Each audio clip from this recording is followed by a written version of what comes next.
Good morning, everyone.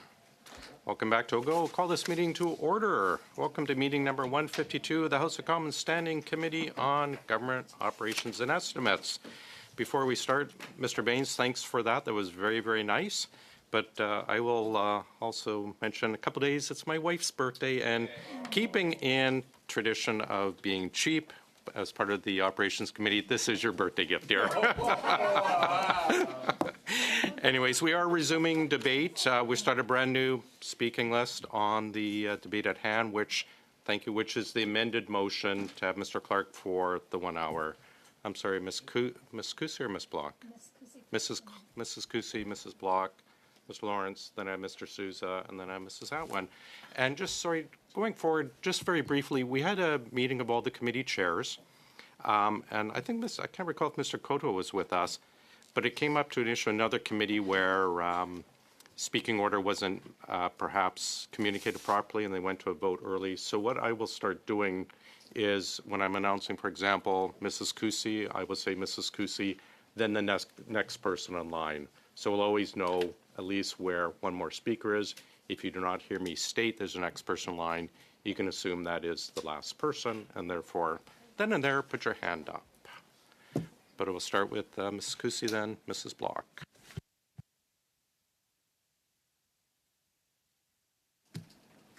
Thank you very much, Mr. Chair. I feel we left the last meeting in a good place. Mr. Bachrach, who was present at the time on behalf of the New Democrats, seemed to speak in support of the previous motion, never mind the amended motion, but I believe was in support of the general idea that we should see the recall of Mr. Clark, given the precedent of the committee to recall witnesses where further information after their testimony has found to be in conflict with the testimony that they provided with to this committee. Mr. Bachrach seemed to be in support of that. And then, of course, Madame Vignola provided an amendment, which seemed to be an amendment which was amenable. It appeared to the entire committee relative to the reduced appearance of Mr. Clark from, 2 hours to 1 hour. And so I feel, as I indicated, we had left this motion in a very positive place for members of the committee. And so, therefore, I'm very happy to see it, the discussion on this amendment resume today because, as I said, we seem to have agreement from with the opposition, with two of the opposition parties initially, and after the amendment from the additional opposition party, it appeared we were in a good place. Members of the government of this committee seemed to be in agreement and amenable to the amendment of Madame Vignola. So it would seem to me, Mr. Chair, that this would be a fast process this morning. This would be my anticipation, since we are all singing from the same sheet. Oh, Canada. I gave away a bit of my joke there before I said it with one word. My apologies. Sorry. Okay, maybe not all. Pardon me. Oh. We'll start with O. That's one word. Anyway, and so I expect this to be a rapid decision today, Mr. Chair, that we can come to the agreement that this is acceptable, given the precedent, given the agreement and suggestion of a fellow committee member and agreement around this table. And so, Mr. Chair, I'm looking to swift passage to a vote today, Mr. Chair. And with that, I will conclude. Thank you very much. Thanks very much. And I apologize, Mrs. Vignola. Mrs. Block mentioned that you were before her, so I do apologize. Go ahead, and then we'll go Mrs. Block, or Mrs. Block, you can pass up it over to Mrs. Vignola. Go ahead, ma'am. Merci beaucoup, Monsieur. Thank you very much, Chair. Yes, on Tuesday, we discussed an amendment that would decrease Mr. Clark's presence to 1 hour. It's usual to say that when the evidence needs some clarification, we ask for an additional presence, and it would seem that we have a certain understanding around the table.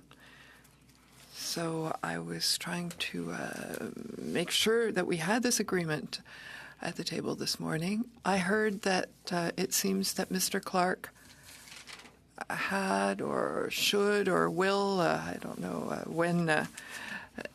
when this will be, that Mr. Clark had the intention of writing a message to the committee. So I don't know if he needed to do it or he will do it or he had the intention. I wondered if we had received such a communication other than the one we received in August from Mr. Clark. And I've just seen it come into my email inbox. So would it be appropriate to see what this message contains before we continue our discussion?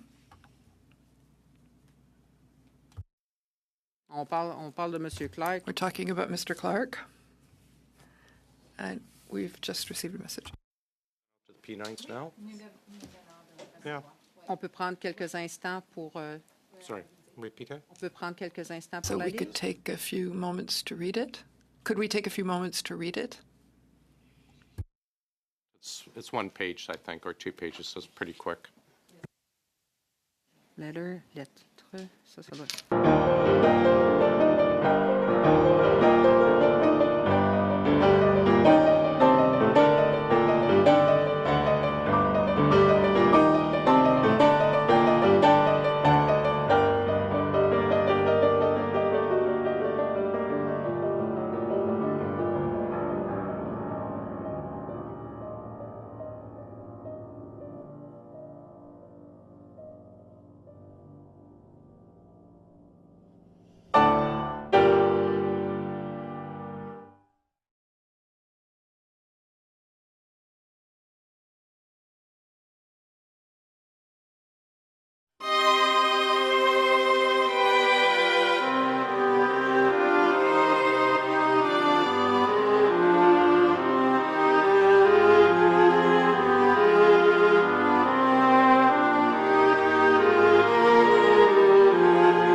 Merci. Thank you. donc, So, from what I understand from Mr. Clark's letter, he's putting into context what was reported in the media and what was reported in a committee today, which, to my mind, clarifies the context and the reason why we wanted to meet him for an hour. My question is the following. Do we need to meet him for an hour, given that we received this message? I'm just asking the question for all the members of the committee. Given that we received what we wanted the context. Then Mr. Lawrence, then Mr. Sousa. Thank you very much, Chair. And I appreciate Ms. Vignola's comments in regards to this letter that we are just seeing now. I think it's surprising that we would receive this letter on the heels. Maybe it's not surprising that we would receive this letter on the heels of some media reports to the fact that he provided contradictory testimony to us on September 12th, at which time he was most emphatic about not having said anything to anyone ever about the current residence that he was residing in. And so I also believe that some clarification needs to be made here this morning, that this is not something that the members on this side of the table came up with. We are responding to what was reported by media about information that was uncovered through an ATIP in regards to his involvement in ensuring that perhaps a new residence would be sought. And so I would suggest that He can come and make his case yeah, and clear the air. yeah, I would suggest that he could easily come here for 1 hour, state what he needs to state in response to what was reported, and provide us with the opportunity to ask any clarifying questions. This is, as my colleague pointed out, this is the precedent that we have set on this committee. When witnesses come to testify before this committee, they provide us with information, and when it has been found that they have misled committee or provided us with information that is being contradicted by information that is uncovered later, we always ask them to come back to clarify whether or not they were misleading this committee, and to ensure that we are getting the most honest testimony that we need to continue doing the work that we're doing. So I would suggest that while this letter has come, again on the heels of a request to have him appear, not unlike the emails that were suddenly uncovered or sent the day after we asked for him to appear the first time, I would suggest that he needs to appear before this committee as we've asked for the 1 hour, which I think was a compromise that was made on this side of the House to ensure that the governing members would support it. And as my colleague pointed out, it appeared that they were in support of bringing Mr. Clark back. And so let's have him here. Let's provide not only him with the opportunity to reiterate what he has sent in this letter on the heels of the media reports, but also to provide us with the opportunity to ask questions. Thank you, Chair. Thank you, Mrs. Block. Mr. Lawrence, and then Mr. Sousa. Thank you, and I thank Mr. Clark for providing the letter. However, I'm left with significant questions from that letter, and that letter has not resolved the issue for me, and I think for all reasonable thinking Canadians, there are still additional questions as to the discrepancy between his testimony and media reports, and in this letter is not clarified why he had unequivocally said that he did not discuss the upcoming condo or the purchase of the condo, when clearly, according to media reports, he did. And I actually find it a little ironic that Mr. Clark would think that a simple letter would be sufficient, given his prior career was in the media. What is the entire responsibility of the media? Well, it's to test the evidence of people. And so whether we look to journalism, and democracy, or we look to the court. We need to test the evidence. And so it could be that this is all completely understandable, and that's why we'd have Mr. Clark come here, clear the air, and provide that testimony. But this letter is clearly insufficient. It's a reason why journalism exists. His former career is to test the evidence, to make sure that Canadians are comfortable with it. And quite frankly, we would be more than negligent as a committee if we didn't fulfill our obligation to Canadian taxpayers to find out, because this letter does not resolve the discrepancy between his testimony and media reports. Thank you. Mr. Sousa, then Ms. Atwin. Thank you, Chair. So Tom Clark's letter is rather clear, and, you know, it states that he was, and it's obvious that he was not involved in making the decision to move locations, and that the issue has been ongoing for a long time, long before he was appointed, including former Conservative appointments as well, citing the fact that the residence was in need of much repair and improvement. So with that, Mr. Chair, I move that the committee proceed to the testimony of officials from the Department of Foreign Affairs, Trade and Development on the purchase of the official residence of the Consul General in New York.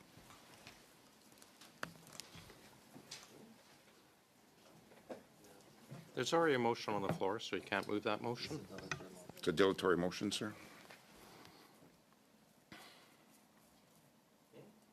Repeat the motion, or do you have it in writing and forward over to the clerk? I can have it submitted, but it reads as follows: that the committee proceed to the testimony of officials from the Department of Foreign Affairs, Trade and Development on the purchase of the official residence of the Consul General in New York. Bear with Point us, of order. couples. Yeah, Do we have that in French, please? should be translating him. Did you send it over? I believe it's being submitted. Bear with us a couple of seconds. Having our clerk take a look at it. I will know that one of the people that was intended for today is not here. So it would only be two of the three.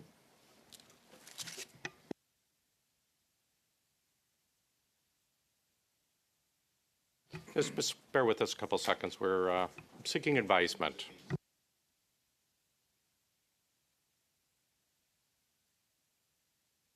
We'll suspend for a few minutes while we wait.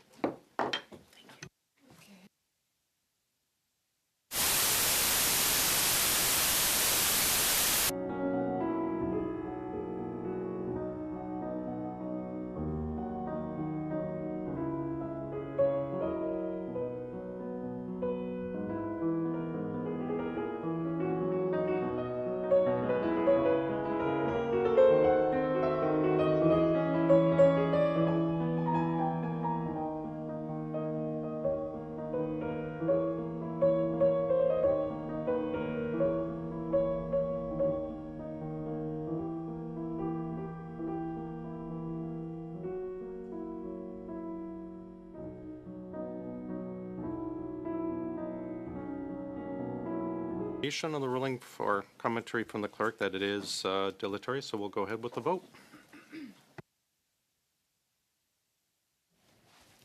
Ms. Atwin, Yes. Mr. Baines, Yes. Mr. Jawari, Yes. Mr. Koto, Yes. Mr. Sousa, Yes. Ms. Block, No. Mr. Lawrence, Nay. Ms. Kuzi, Against. Madame Vignola. Oui. Monsieur Boulris, No.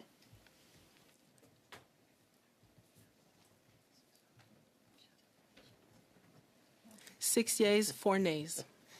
I think we can add, but we double check. Okay, motion's passed. Why don't we suspend for a couple moments? We'll allow the witnesses to take their spots.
5 minutes, please.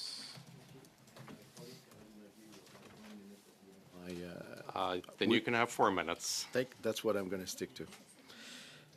Monsieur le Président, Mesdames et Messieurs, Chair, ladies and gentlemen, honorable committee members, to provide clarity around the replacement of the official residence for the Canada Consulate in New York. Apologies. I am here as the Assistant Deputy Minister of Global Affairs, Real Property Branch. La relocalisation de la résidence officielle à New York a été une the décision relocation of the official residence in New York was an operational decision made at the end of a rigorous process. This was seeking to create value for Canadian taxpayers, just as ensuring the representation of Canada in one of our most important missions. by program requirements and supported by sound analysis. Documented issue with the residents had been accumulated for well over 10 years, making it increasingly unsuitable for Canada's evolving needs. The residents did not meet accessibility standards, had mounting recapitalization costs, and faced restriction that impacted its suitability for official functions, issues that the mission had been raising consistently for over a decade. Ces limitations nous ont finalement conduit These à limitations led us to a crossroads. Would we continue to invest in a building that was no longer corresponding to the evolving requirements of Canada, or opt for a more sustainable solution focused on the future, which might support the consulate activities in a more efficient way? After a detailed review, we were convinced that the new property would best serve Canadian interests and allow us to have savings in the long term. all relevant policies and directives established by the Treasury Board Secretariat. As part of our mandate, we undertook a validation of requirements and a life cycle cost analysis to ensure that this decision was fully justified from both financial and program delivery perspectives. Multiple properties were assessed, and the selected property was independently appraised. Each step was documented and validated through the departmental established real property governance structure. Je tiens à aborder clairement toute préoccupation I would concernant like une to address any concern about undue influence on the process. After several inspections and assessments of the building, the team of real property was already aware of problems already raised about the property. The opinions of the Consul General were not solicited, and the information in the documentation has not influenced the final decision. The whole process from the beginning to the end was managed in an independent way in the real property sector at headquarters. investment that delivers saving, strengthens Canada's presence in New York, and ensures maximum value for Canadians. Madame Gay va maintenant vous entretenir avec quelques mots, s'il vous plaît. Thank you, Robin. Je suis ici aujourd'hui pour parler de mon engagement et de clarifier les I'm here communications. today to talk about my commitment and to clarify my communications between the minister's chief of staff and myself about this. I was the chief of staff of the Deputy Minister of Foreign Affairs from September 2022 to August 2024. My role as chief of staff was to ensure that the Deputy Minister had the necessary information for exercising his functions, which was related to accessibility to the expertise at the department. I also supervised the flow of communications between the minister and the Consul General. Two conversations with the Minister's Chief of Staff, first on June 14th, 2024, and secondly on July 25th, 2024. On June 14th, the Minister's Chief of Staff requested information on the rationale for the department's decision to sell the official residence in New York and to confirm whether the Consul General was aware of that plan. On July 25th, the Minister's Chief of Staff requested information that all rules and procedures had been followed by the department and to understand the Consul General's involvement in that purchase. In both instances, These requests were to receive information about a process that had already been approved at the departmental level. I relayed these two requests to the Chief of Staff to the Associate Deputy Minister of Foreign Affairs, who was the lead person on corporate files in the team. She subsequently engaged with departmental experts and provided a response. That correspondence has been provided to the committee. I would like to clearly state that at no point did I receive or give instruction to alter any correspondence gathered. Je vous remercie, Monsieur le Président, et je me Thank you, tiens Chair. And I'm ready to answer the committee's questions, if there are any. Mrs. Kusi. I'm sorry?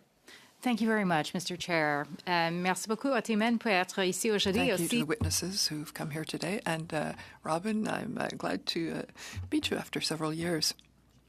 So I apologize because we received a notice that it wasn't necessary for you to come here today.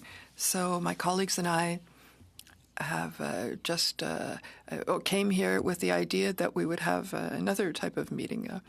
But the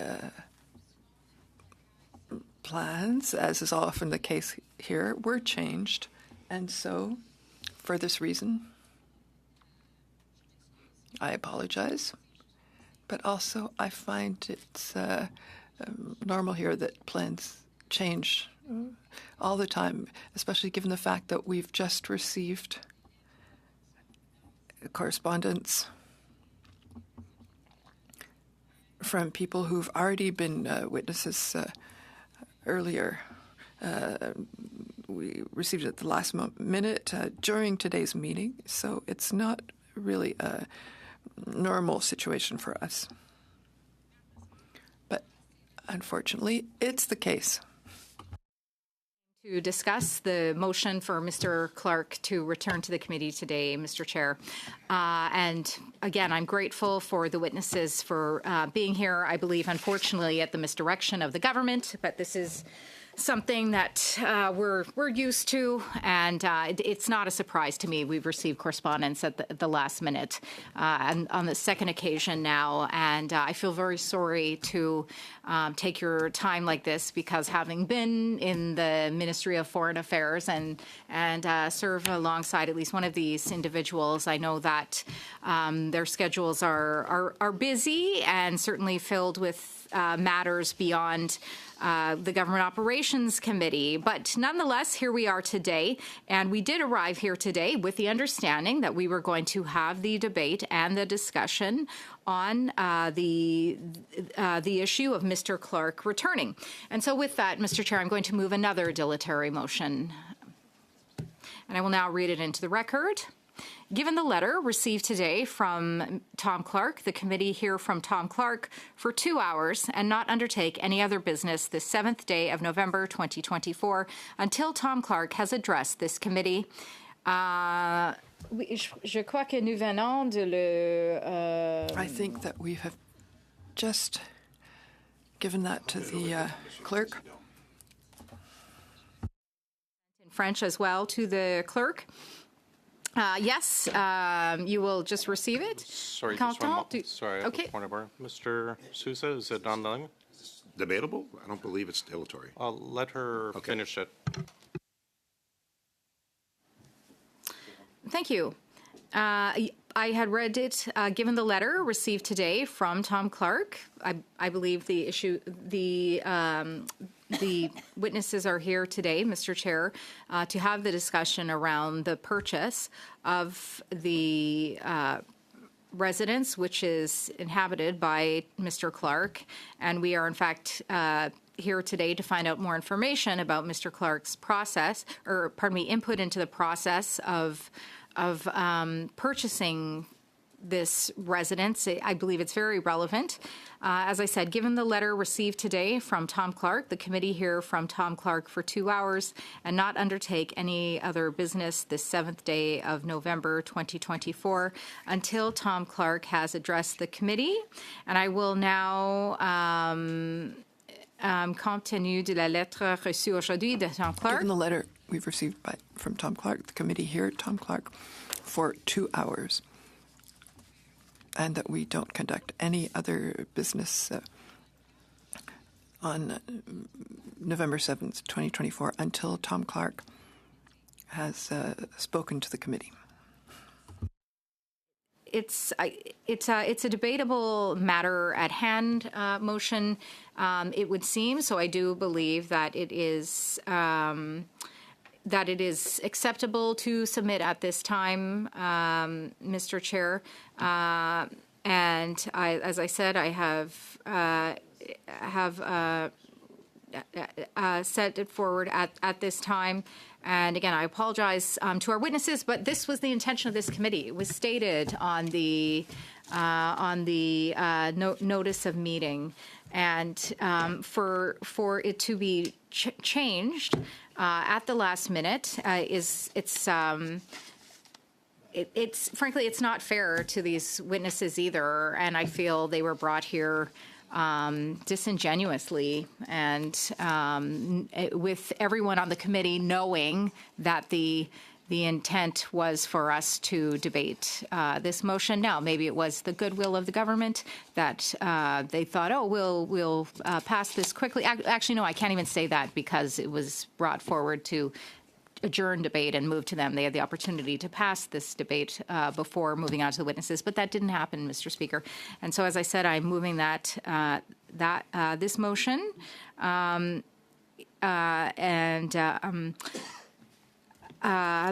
guess I don't have too much more to say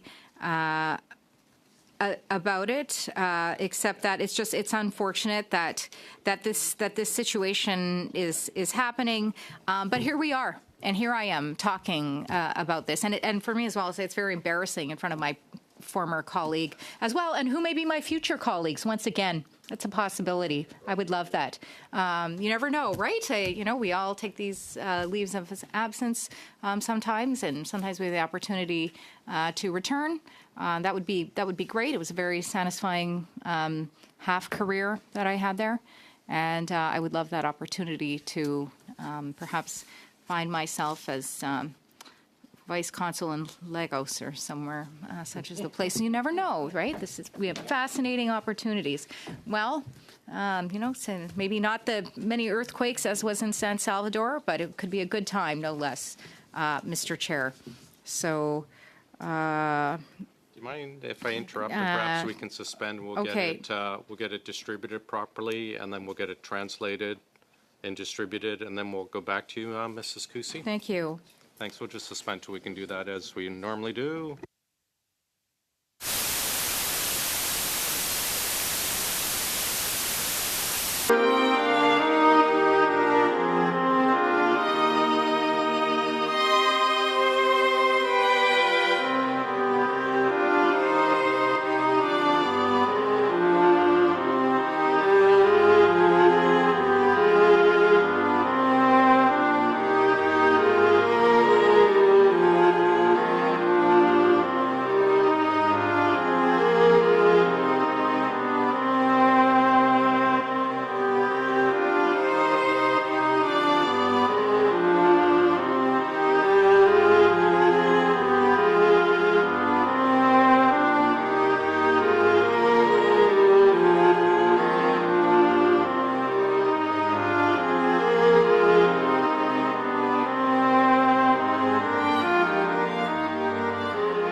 Thank you for your patience. We're back. The the motion has been distributed in both languages to everyone. Back to you, Mrs. Kusi.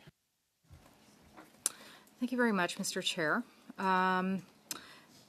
So yes, I have presented this new motion, and as I had indicated, it is relative to receive further clarification to the letter we received today. And again, with the understanding that we had arrived at this committee, that we would discuss the previous motion that I had presented. And again, as was raised on Tuesday, the Consulate General of Canada in New York notified Global Affairs that Unit 550 required immediate replacement, as was indicated both here and in the House, and that the current Consul General expressed concerns regarding the completion of the kitchen and refurbishment project and indicated the unit was not suitable, and that the accommodations did not have an ideal floor plan for representational activities. But these terms, not suitable and required immediate replacement, seem to fly in the face of the testimony he provided here previously. And it is for that reason, Mr. Chair, we follow the precedent, which we have done several times over, of when we receive information which is contrary to what a witness has testified at committee previously, we recall them. So in the attempt for us to both have Mr. Tom Clark come here and provide some clarification, perhaps even clear the air, unless the government is hiding something additional, which is possible, I suppose, around this. But in light of this tactic today, this incredibly disappointing tactic today, then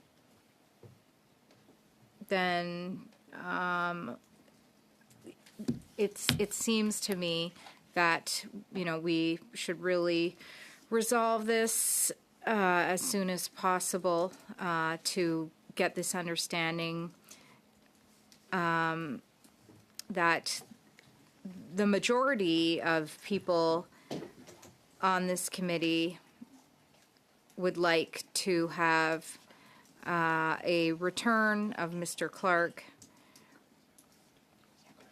to allow himself to clarify his position, which is in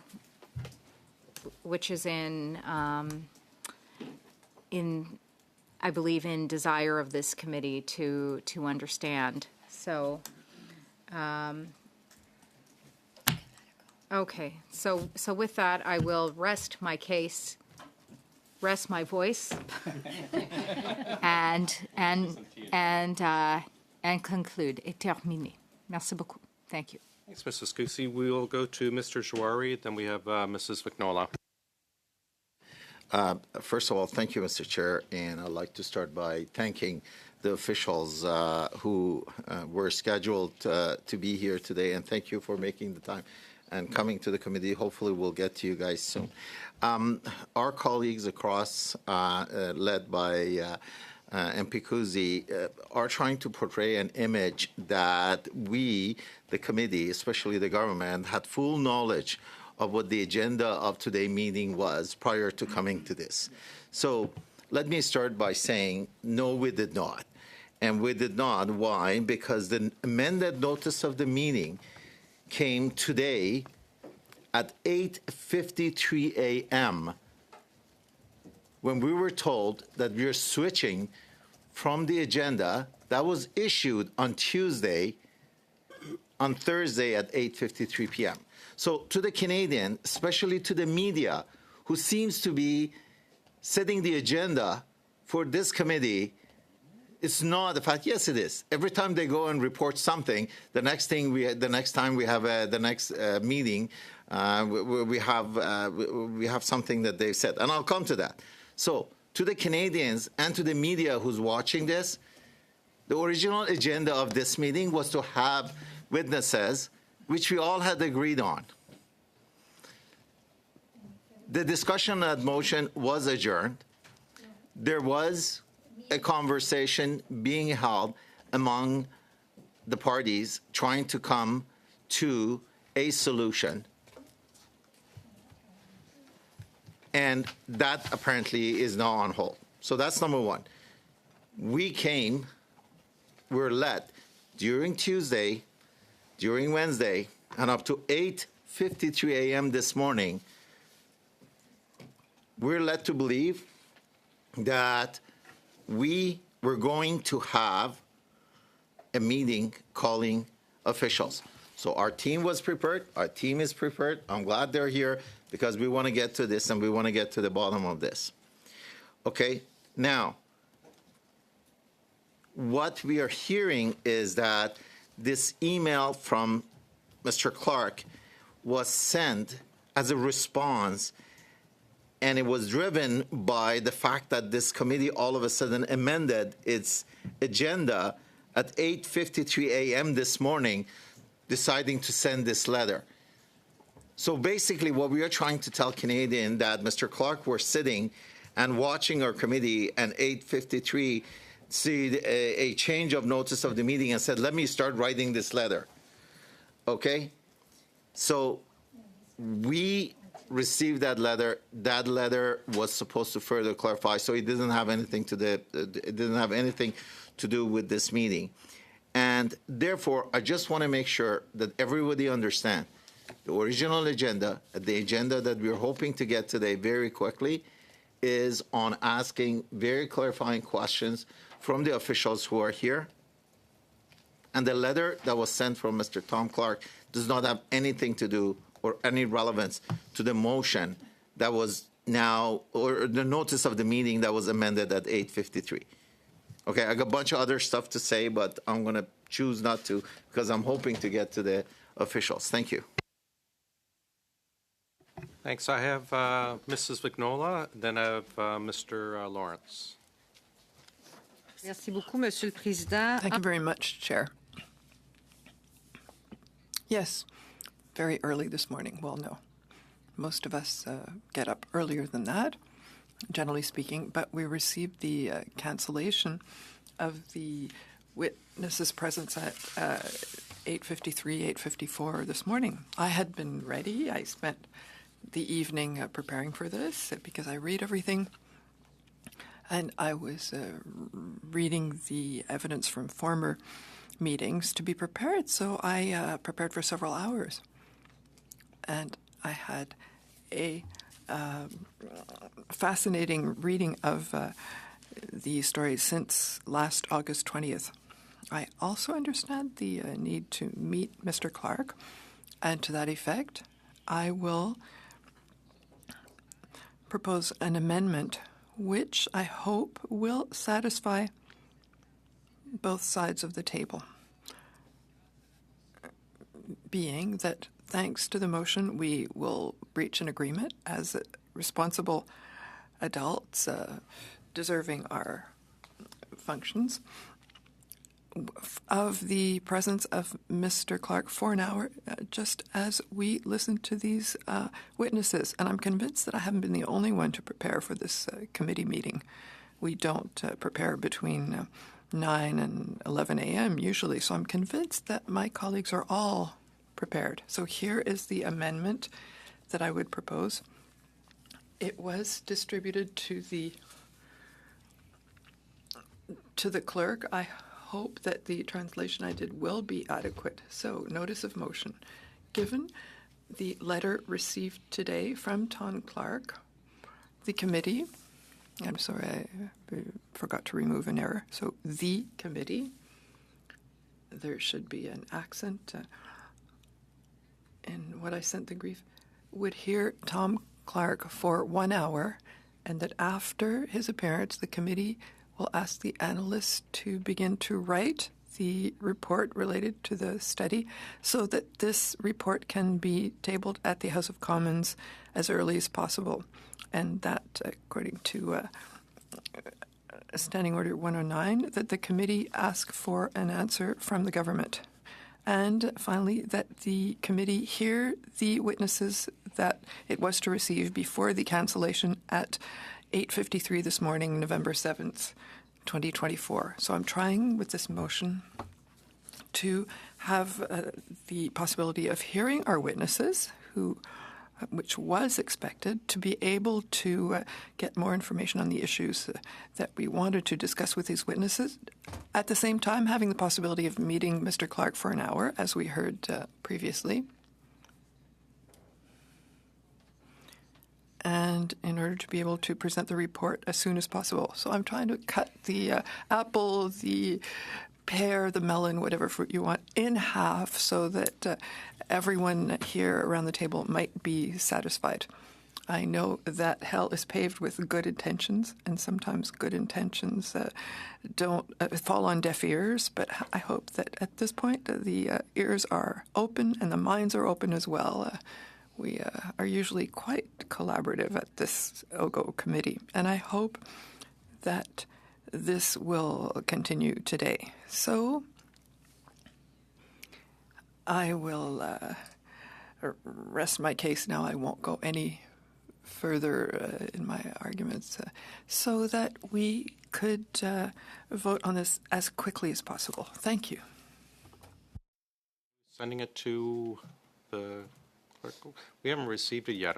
Is it coming from you or Michelle? I'll get you if you don't mind okay, sending it, and then we'll send it out, and we'll just wait. We'll just suspend while we're doing this, as always.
Patience again.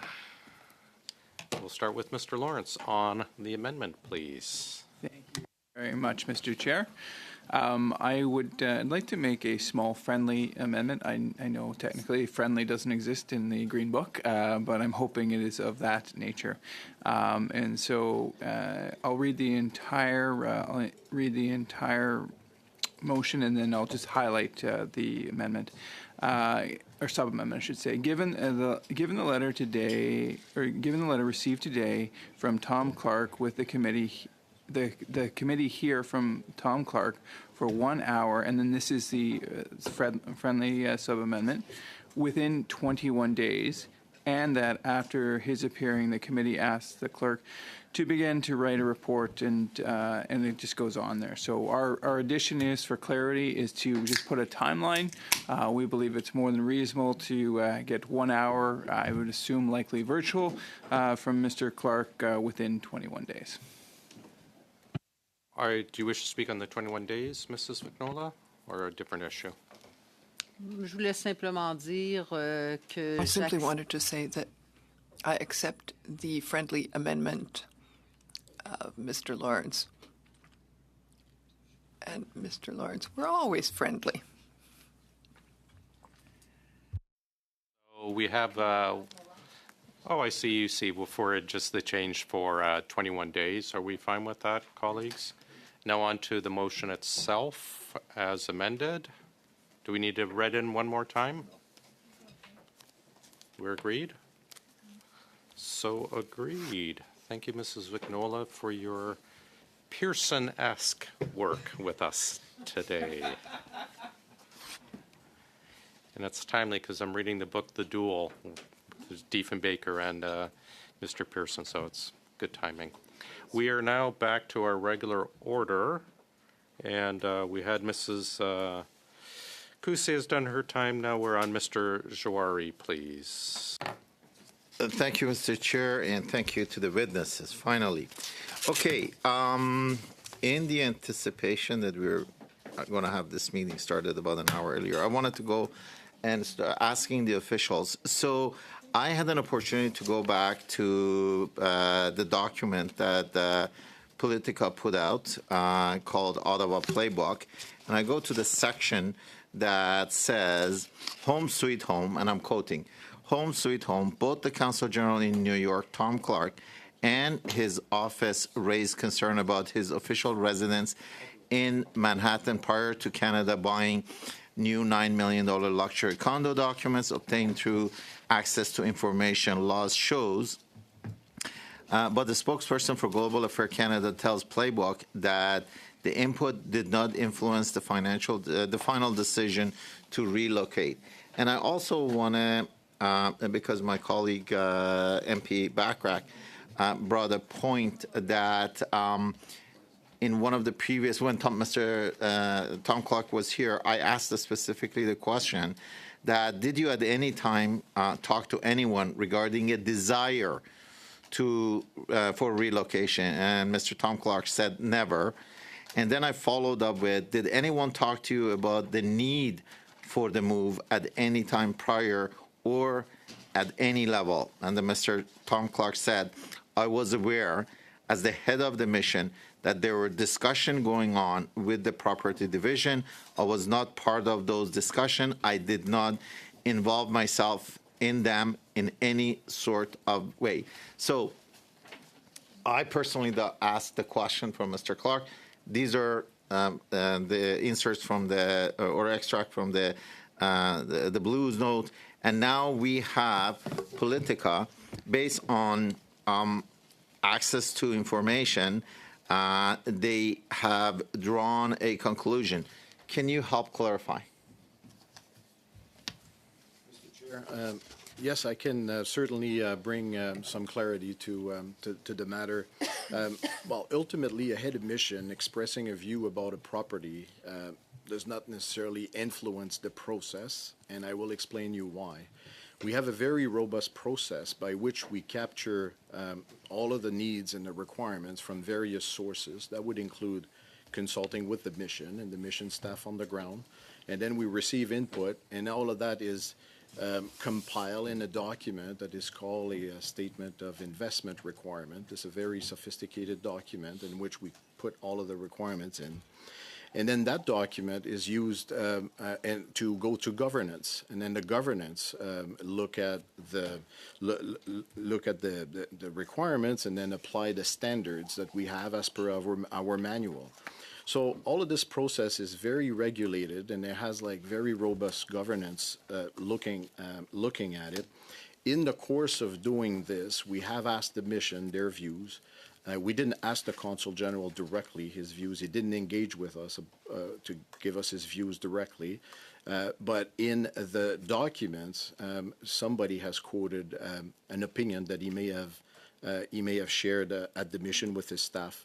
So I would say that with all of that due process that followed the reception of the statement of requirement, the process was very isolated and was managed all by headquarters without influence from Mr. Clark. Thank you. So you were the used word isolated. So apparently there were 21 properties. Do you have any knowledge whether the Consul General went and looked at other properties as part of this process, or was the property in discussion was the only one that he looked at? I have no knowledge of him visiting other properties. Okay, so since it's being portrayed that somehow Consul General had the influence, if I may ask you, why would he choose the lowest price condominium rather than choosing the, I don't know, $44 million like other properties that other Consulate General has selected? Well, thanks for the question, Mr. Chair. I would say that, well, he didn't choose. We did. And we picked that we picked that property from that list of 21, mainly because it was meeting all of the requirements for the program, but also because it was one of the least expensive property that we visited, both in absolute cost, but also in cost per square meter. And that was a big driver for us to select that property. And all of this went through a very robust process that was supervised by a governance. So he didn't have any influence on that choice.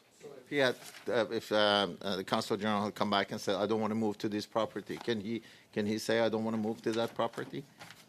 Well, we work in, Mr. Chair, we work in collaboration with the mission. So this process takes years in the making. It would be surprising that coming at the end, the head of mission would not move to the property, but it would not be his decision because we made a decision based on the portfolio requirements. Okay, so I have one last question. How much time do I have, sir? 20 seconds. Okay. 20 seconds. I yield that back to you. Go ahead. I just wanted. Go ahead and ask. Okay. So we're told that he supposedly influenced only 2 months after he was appointed to the. How long was this process going before he was appointed as the Consulate General to New York? Mr. Chair, it started 10 years ago with reports about problems arising at the official residence. We had a building condition report done in 2017. We had a project that was approved for some renovation in 2021. So I would say this whole reflection on how we should manage this, the deficiencies of the official residence were underway for more than 10 years. So all the comments that he was making was based on the briefing that was given. Is it fair to assume that? the comments that I read in the document, they're all aligned with things that already existed. Thank you, sir. And thank you, Chair, for your flexibility. Thank you, Mr. Jouari. We're going to go to Mrs. Vignola, but can I, if you don't mind, can I ask just a quick clarification on Mr. Jouari's question? Have you provided when the decision was made to actually buy a new residence as opposed to renovating? We launched an option analysis in June 2023, so that's when we looked at, okay, should we go back? Yeah, that's all I was just trying to clarify. Thanks very much. Mrs. Vignola, please, for 6 minutes. Merci beaucoup, Monsieur le Président. Thank you very much, Chair. Mr. Dubois, Mr. Unzakbe, and I'm sorry for the witness who's remote. I don't see your name. You're a bit too far. Thank you for being here. Mr. Huzabe, the residence on 57th Street is one of the expensive once. It was 39, then it was reduced to 21. There were 3 days of visits, according to the real estate broker, who testified on August 21st. And after those 3 days, there were 4 more residences on the list. 2 questions.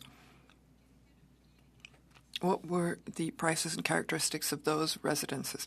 If you can't provide this verbally today, because that might take a very long time, you could send it in written format, please. And why not choose one of the residences under 9 million, the one that was 4 or 5 million? Why go to that one rather than the other 3 on the list? Thank you, Mr. Chair, for the opportunity to clarify.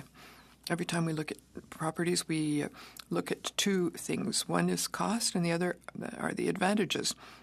So at one point, the property will meet the requirements of our property manual. So I don't have the specifications of those 4 properties, but the decisions are always made based on one component in relation with another. So why did we not necessarily choose the least expensive one? Well, there are several factors that need to be taken into account, issues of security, of architecture, etc.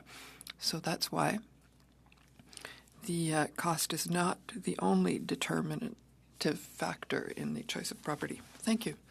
To your knowledge, Mr. Dubois, since 2024, did the consuls give their opinions formally or informally on apartment 12E of 50 Park Avenue? So maybe informal comments that come up to the ears of higher-ups.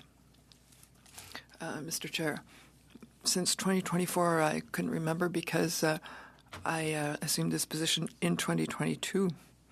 But it could be probable that a consul at the time had expressed some opinions, and that might have been heard by the people around him or her, by the employees. You know, the diplomats who live within the residences often have opinions on the usefulness and the efficiency of their residences.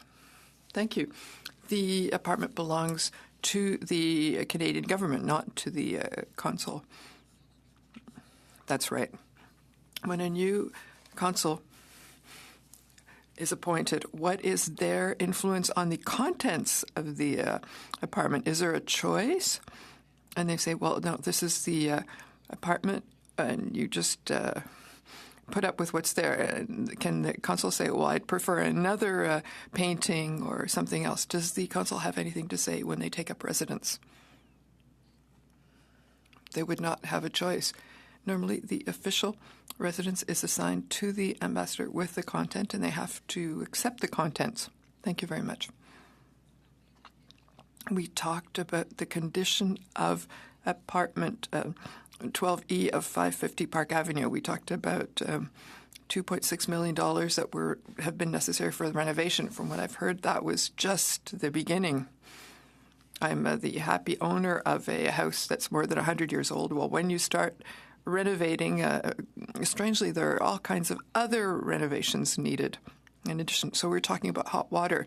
Does that include heating? Was it central heating with water? Was that one of the problems? We talked about the electric system. Were there fire risks?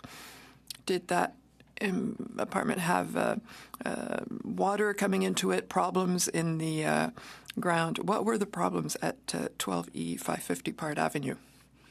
Mr. Chair, thank you for the question. There was a report made in 2017, a report of the condition of the asset that's quite detailed. It's almost 100 pages long. So everything you've listed were in the report. When we talk about the HVAC terminology, the heating, ventilation, and air conditioning system, it was defective. The electrical system was almost at the end of its useful life. It needed to be almost entirely replaced. Same thing with the plumbing. So all these factors were things that we already knew in 20 and 22 that they were coming to the end of their useful life. So 30 seconds. Was this report provided to the committee? Would it be possible to obtain it? If it hasn't been provided to the committee, I haven't compiled all the data yet. I will go see it, the department, and find that document and be able to provide it to you. Mr. Boulris, welcome back, sir. The floor is yours. Merci beaucoup, Monsieur le Président. Thank you very much, Chair. Ladies and gentlemen, thank you for being here with us today. In the Westminster system, one of the primary roles of Parliament is to look at expenses to make sure that taxpayers' money is well invested. So that's what we're doing today. We're doing our work. But also, as a parliamentarian, we have to make sure that our public service, our diplomats, our representatives have the tool and the equipment necessary to carry out their duties. And I think in terms of external relations and diplomacy, we are a country from the G7. We won't host people in a broom closet. We have to be able to function and to give a professional image of Canada. So, according to you, what are the needs of the General Consul in New York? And what does that bring to Quebecers and Canadians to have that particular function located in that city?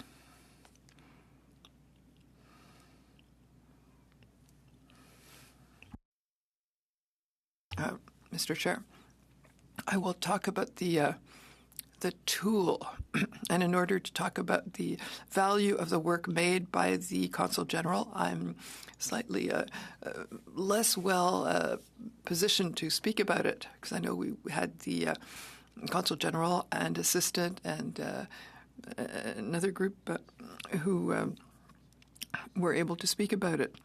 With their jurisdiction, in that jurisdiction, there are a lot of trade exchanges. It's crucial for the state, and it serves Canadians. I think that there are 200 to 300 Canadians in that general, so there is a consulate that will be very busy. It's important at the commercial level, the trade level, and at the consular level. In order to determine what their needs are, that is an analysis that's made that's quite exhaustive, as I said earlier. And this is analyzed in terms of the hospitality functions and representation functions that need to be carried out. How can the apartment be divided between the public area and the private area? That's another important characteristic. And also security is important. It has to be safe for the Consul General. Other issues such as accessibility are considered, environmental concerns also. It's the building meet with the environmental standards. So there are a lot of factors, and all of this is codified in a manual that codifies what a general consul can expect to have. In your presentation earlier today, you said that the former residents had problems in terms of accessibility. I'd like to hear you tell us more about what was defective in that way, and that would justify in part this move and the purchase of a new residence. It's an excellent question. Thank you, Chair. I will ask Frank to complete my answer. But I have to tell you, we have a very broad portfolio. We have 2,600 assets in our portfolio. And what's important for us is that since 2021, there was the Accessibility Act that came into effect. So we have to look at our assets in relation to this.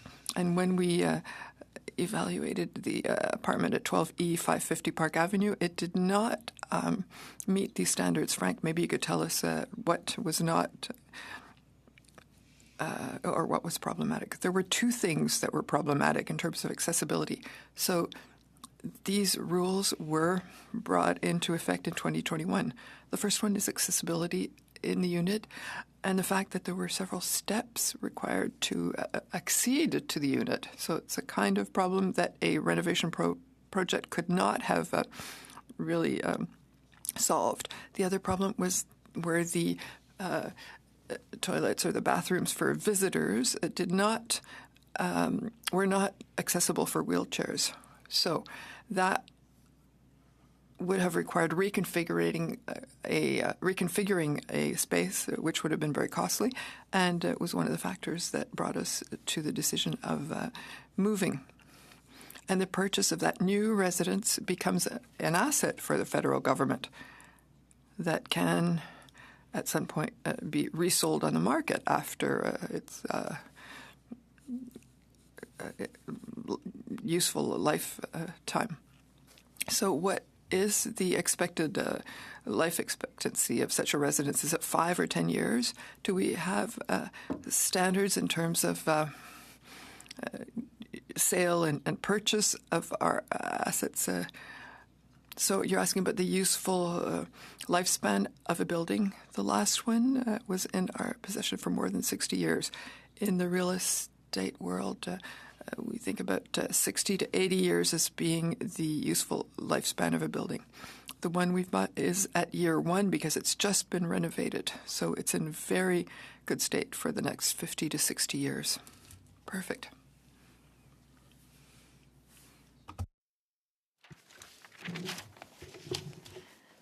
Thank you very much, Chair, and thank you to our witnesses for being here today. This is quite an incredible study that we've undertaken in regards to the $9 million condominium that was purchased for Mr. Clark. And my questions will start with you, Mr. Dubé.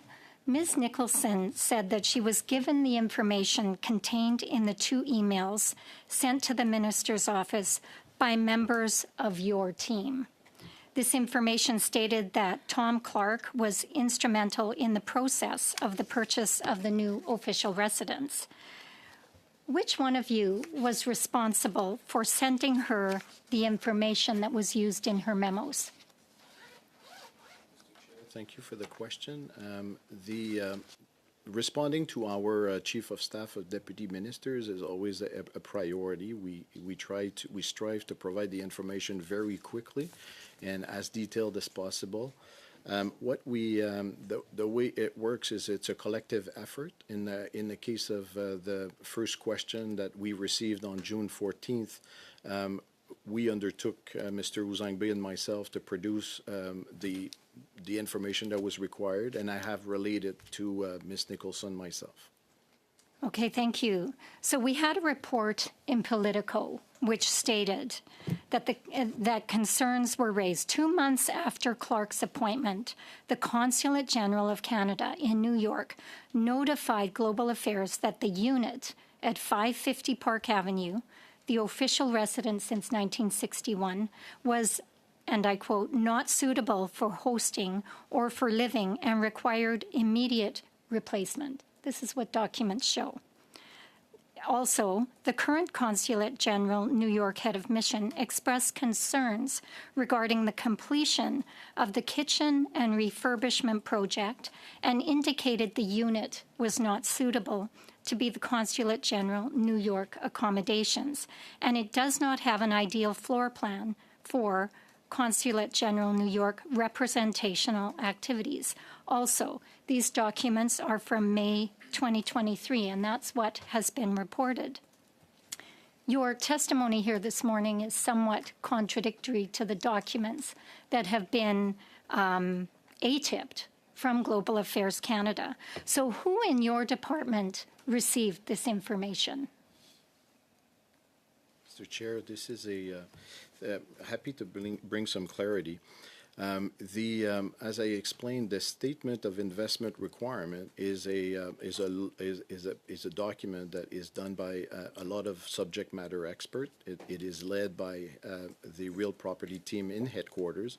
It involves the input from many stakeholders. One of them will be the mission that will be required to provide feedback.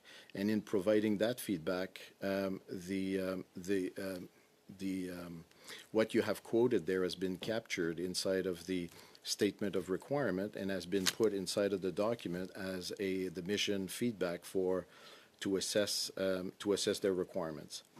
So even in the letter that we just received from Mr. Clark, he admitted to making observations of this nature. So he has come back now.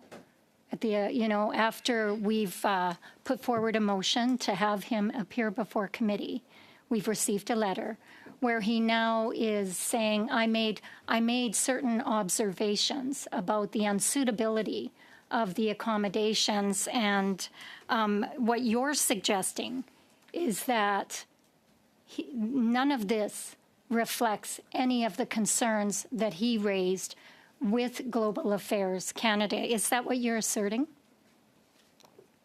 Mr. Chair, what I would say is that he may have shared opinions with his staff in New York. I wouldn't be privy to that information. Our staff, in putting together the statement of investment requirement, has captured the feedback from the mission. So I wouldn't be able to comment on what opinion or what he has that he would have shared with his staff. So, embedded in the emails that came from Emily Nicholson, it states very clearly that he had influence in determining the purchase of the new residence, and that he had significant influence in the decision that was made. And I am wondering how you can continue to deny what has been put forward in a number of documents that were ATIP'd that would indicate that he did in fact raise concerns, that he misled this committee when he provided the testimony that he did, that he had never raised anything with anyone ever. And now we have 3 documents that would suggest the opposite. And I am deeply concerned that we continue to hear the same kind of pushback from members in Global Affairs Canada when we actually have the documents in front of us that would say something completely different. And I again would go back to the testimony of Ms. Nicholson, where she indicated that he did have influence in the decision-making in her first email. Second email came on the heels of a request to have him appear before committee saying, no, that's not true. Who told her to put that in that email? Brief response, please. We're past our time. I wouldn't be able to comment. I provided input to 2 requests from Ms. Nicholson. We are past our time. We're going to go to Ms. Atwin, please. Thank you very much. Atwin, I apologize. Chair. Sorry. Oh, it's okay. Thank you so much for our witnesses for joining us again today and for your patience as we work through, as we often do here in OGGO, some of our housekeeping items. But just getting back to the questions, as part of testimony on the 20th of August, 2024, a Treasury Board Secretariat official explained that the Treasury Board approval threshold for Global Affairs Canada's real property purchases is reviewed roughly every 6 years. The threshold was increased from $4 million, where it had remained since 2006, to $10 million in 2019. Did Global Affairs Canada officials request the threshold increased in 2019? Mr. Chair. No, thank you for the question. I'm not a specialist of the of that kind of increase of, delegation of authority, and maybe Frank can add to my answer. But I would say that those requests are made, as you said, regularly to update and to review what are the delegated authority for a department. What I know is we first received our delegated authority in 1993, and then it was reviewed in 2000, 2006. And then it was adjusted in 2019, and finally in 2022.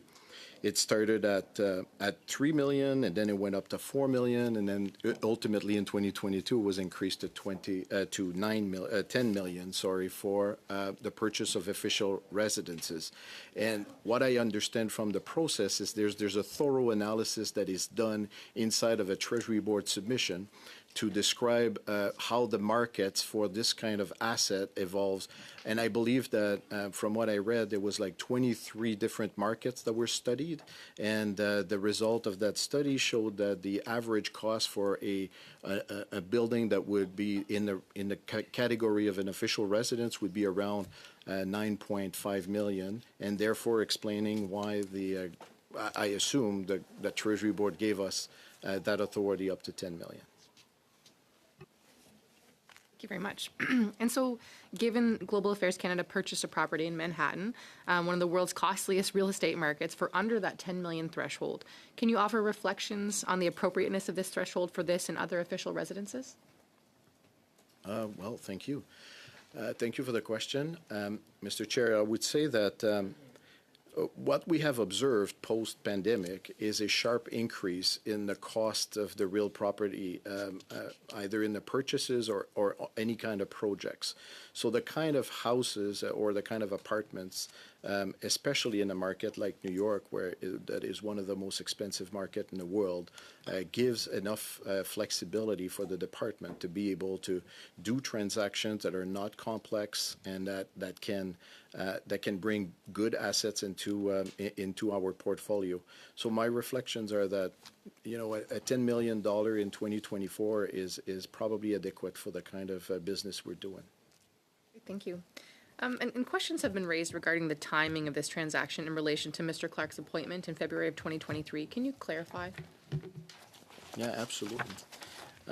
What I'd like to offer to the committee is the way I saw that the evolution and the timeline of this project. When I got in the job in 2022, we were coming out of the pandemic, and coming out of the pandemic, the real property world was very affected in two ways. There was a large delay in some of the projects because during the 3 years of the pandemic, many projects didn't move forward, and there was a sharp increase in everything we were trying to do because of the inflation in many jurisdictions. Remember, we are in 112 different countries, and prices were going up. So we basically wanted to accelerate some of the work that we wanted to do. We looked at process, we looked at governance, we wanted it to be agile, to be able to catch up a little bit on the backlog and be able to avoid further increases in costs as we're moving forward in time. So the New York residence was exactly one of those properties that we had a project since 2021. We were not able to deliver this project during the pandemic. There were delays in getting the permits. So in 2022, towards the end of the year, we're questioning ourselves, looking now at increasing costs for that project. It all started at close to 1.5 million, then at 1.8. Now we're looking at 2.6. We went back to the drawing board in 2023 as part of the governance. We accepted to review options, and then we started investigating what the market could offer. And that's exactly where we found that the market in New York could offer an option that not only would meet all of our requirements, but would also bring down the cost. And that's when we started zooming into that option very quickly. So my timeline that I'm following is like 2021 could not deliver, dragging on to 2022. then we change, we pivot, and then we finally find a solution. And now we have resolved the issue in the official residence in New York, and we have saved millions of dollars on it. Thank you very much. Thanks very much. Mrs. Vignola, please. Monsieur le Président, Monsieur Ouzangbe. Chair, Mr. Huzambe, quickly, if I'm not mistaken, you were delegated the responsibility of signing the purchase contract. Is that right? Yes. So did your responsibility go beyond to just signing in terms of the purchase? Mr. Chair, yes, but my responsibilities included the supervision of the whole transaction process.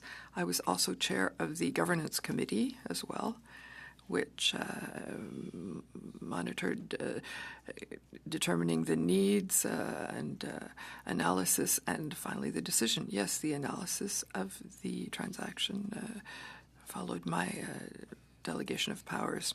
Did you notice at any point some incongruities during the implementation of the process? Thank you for the question. And Mr. Chair, no, there's no incongruity that was noted during the process. I would say that after having looked at several through our governance, we manage several projects. It can be chancelleries or annexes or official residences in countries that have more or less complicated markets. So this is a rather classic transaction. So we're in a situation, if we find ourselves in a situation where we can't solve the problem, that we have to change things. But what's important is in the transaction is to find the opportunity to achieve some savings. Usually when we have this kind of a situation, we can expect the price to go up, and here all this different steps of the process were achieved, and we were able to proactively make some savings. So all the points were followed. There was nothing abnormal. Very briefly, the apartment 12E on 550 Park Avenue, that was part of a co-op. You can't always do everything in cooperative housing and in a condo, and it can be even more restrictive in a cooperative situation. In the case of the repairs to be made, including in terms of accessibility, where the structure, the architecture of the apartment had to be changed, would special authorizations would have been necessary and sought from the city for this heritage building? Thank you for the question, Chair. First of all, since 2021, it was very difficult to obtain several permits for renovations, including the permits from the Real Property Management Committee. For in other situations of official residences where representations have to be made, there were limits in terms of the type of events and the number of events that could take place at the residence. The other thing which became a determining factor was the Vienna Convention that allows you to be exempted from taxes. Oui, merci, Monsieur le Président. Thank you, Chair. You told us several times that the process is a robust one. It's rigorous. And just for my information, and maybe for the people listening to us, at what point does that process start, the reassessment process? We're renovating? Are we selling? Are we buying? Is this done on an annual basis or every 5 years? Is it because employees working there say that there are problems in terms of insulation, heating, water leaks? What's the starting point for this process? Chair, thank you for the question. I'd say the first step is the creation of a portfolio plan for every mission. We have 182 in the world, and the first thing that has to be done is a 5-year plan. In that 5-year plan, we identify the needs, the issues to be solved with various properties, be it chancelleries or official residences. Once these have been determined, we will create documents, which we did for this residence, that we're trying to solve issues 1, 2, and 3. That will be approved by the governance body and allows us to find funds for these investigations. And then the next step is to how to respond to the problems that were identified. How we do that is through analysis based on costs and benefits. Benefits can be, well, we need an official residence that has a representation portion and one that can be a living area. We need to have a dining room with so many seats. And then after that approval, which is under recommendation of the government's committee, which includes people from finance, from security, from architects, interior designers, after that, we can make a decision, and then finally a signature is made under recommendation of the governance committee. Could there not be some cases where the diplomat says, oh, I'd like to have a bigger room because I think I'd be more comfortable? I would say, Chair, that in my experience, as Mr. Dubois has said, any person who arrives somewhere and who has not had the opportunity to do the mental musical chairs, wondering what are the advantages and the inconveniences of the place. Well, a diplomat is given a property, so it's quite common that the person who will be living there will have opinions on that, but it never gives them the opportunity to ask that they be changed.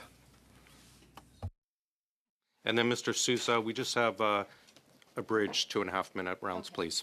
Thank you. Monsieur Dubois, you said that there was a collective who was involved in gathering this information. Can you share the names of who was involved in that collective, please? Oh, you mean the project team that would have Correct. gathered the information along with the information from the with the team in New York? Yes, please. You refer to the collective. Who was in this collective, please? I can go back to the department and see what is available. Okay, if you could table those names with the committee, please, it would be appreciated. Excellent, thank you. Would you be able to please table the emails that were communicated amongst the collective, please, relative to the purchase of the residence, please? Thank you. We'll look at what is available and get back. Oh, thank you. Who was your contact at the Consul General in consulate, in New York? Well, my main contact in New York would be the head of administration. We called them management and consular officer. We have a very senior one in New York, and that would have been my primary contact on the matter of real properties. Okay, and who was it at the time you were doing the research? And was it one continuous head of administration during that time, or was there more than one during that process? More than one. Could you provide the names of who they were for the committee, please? Yes, you want me to come back to the committee in writing, or you would like me to? If you're aware of the names now, that would be helpful. And if Okay. Huh? Oh, sorry. Mr. Chair, the first management consular officer with whom I interacted was Mario Butt, and the current one is Christopher Vinstra. Okay, thank you very much. And would you be able to table your communications with these heads of administration as well, please? I can go back and look at what I have and share. Okay, excellent. Thank you very much. How much time do I have left, please? 15 seconds. Okay, sure, I'll see that. Thank you very much. Thank you. Merci beaucoup. Thanks, Mr. Sousa. Thank you. Thank you for being here. 3 questions, pretty much. Did Tom Clark approve the decision to sell the old residence? Did Tom Clark approve the decision to purchase the new residence? No, he did not. Did Tom Clark have any influence in any way on any of the decisions? No, he did not. Is it normal or common for a new head of mission to express their views regarding the accommodations by which they're in by any appointment, like any other head of mission? Do they comment on the accommodations as tenants? I would say it's normal for a head of mission to comment on their accommodation with their staff. And what measures are taken then to ensure there's no undue influence in the decisions? Well, ultimately, a head of mission expressing concern or views about the official residence with his staff doesn't necessarily influence the process that we've been describing. So there's no direct connection and there's no influence. Between the head of mission and the decisions with regards to a real estate transaction, which is always the case. Did the Prime Minister of Canada have an influence or a decision in regards to this purchase? We did not. Thank you. Oh, and Mr. Chair, if I can also conclude by requesting that you adhere to the majority will of the members of this committee not to have a meeting next week during Constit for the benefit of Remembrance Day and the veterans that we are, acknowledging and honoring, please. Thanks for your time. Gentlemen, thank you. Appreciate your patience, everyone around the table. I'm not sure if we got everything answered because, and I do apologize, we had to take away 2 full rounds from anyone. But before we adjourn, thank you, and sorry we lost a bunch of time. Perhaps we'll have to have you come back and finish that time for the committee. We're adjourned.